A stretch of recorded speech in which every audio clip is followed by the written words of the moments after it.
Well, good morning, folks. Here we are on a Monday morning at Vic White House.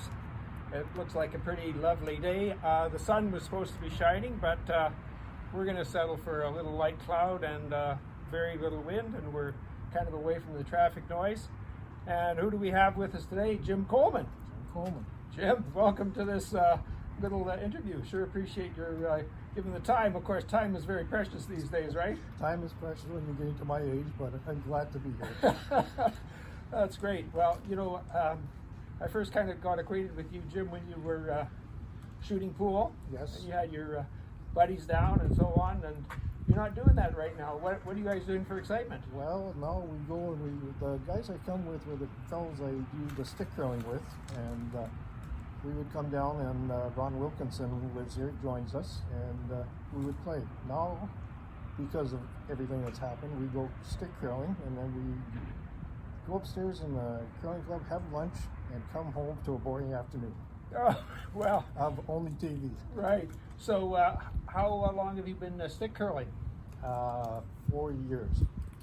Okay. So, a lot of us curl together in regular curling, but this year, with COVID, only one of my team members wanted to continue, so we've quit. We're not going to do it this year. So. Right. Okay. Do you find the game is as interesting with the stick curling? What are the challenges? Well, the challenges are getting the draws down. The takeouts are in stick curling. The takeouts are very easy. The draw to the house is difficult in stick curling.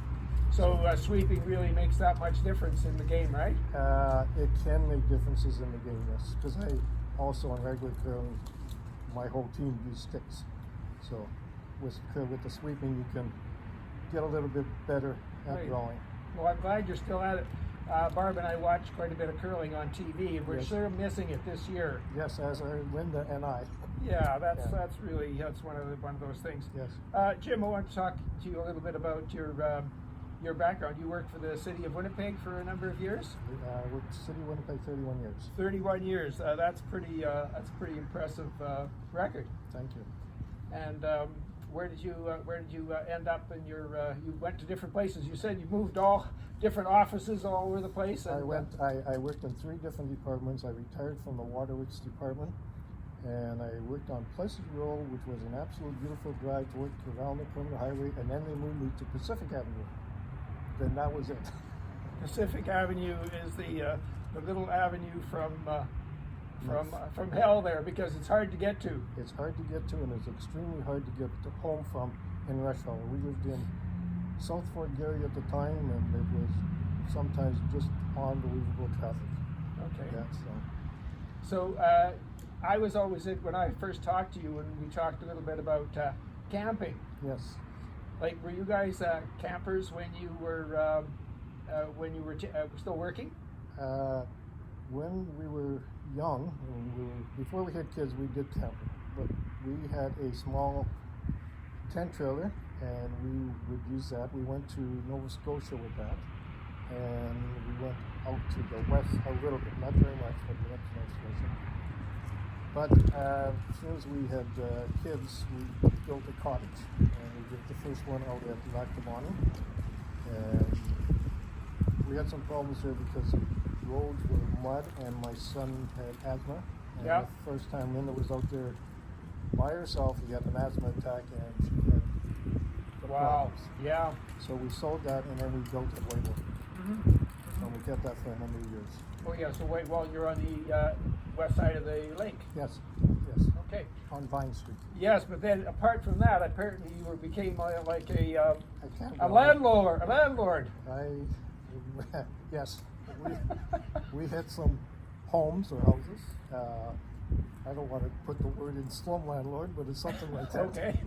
And And then you became the ultimate slum landlord with the trailer park. then we bought a trailer park.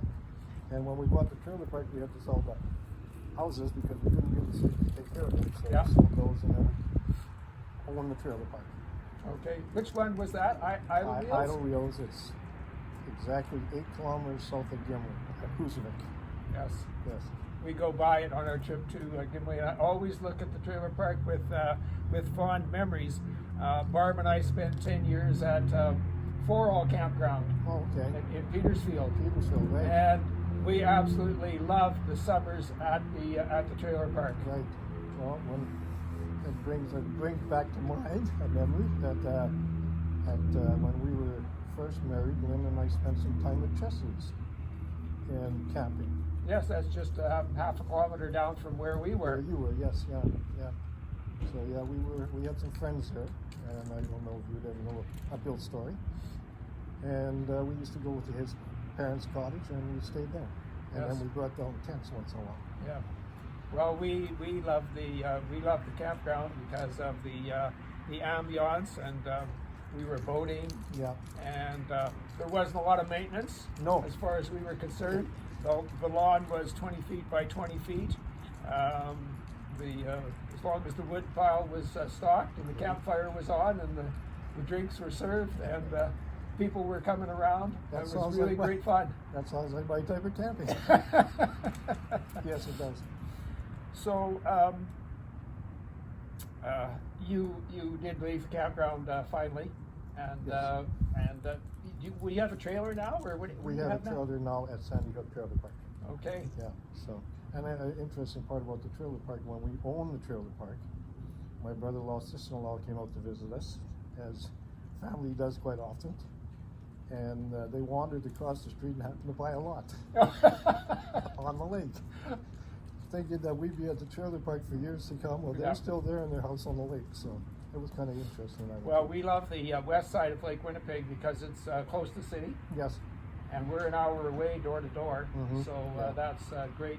Great for we bought a cottage like in 2001 after Oh. leaving the trailer park, yeah, and so we've been almost there 20 years. yes. As far as that Yeah. goes, so that's been great.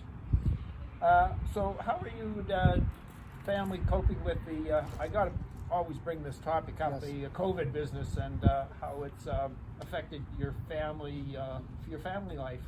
Well, our family, my daughter is right now very stressed because she's a school bus driver, and her sons are going to school, of course, and she drives to a different school. And right now their school has been put into the orange category. Oh wow!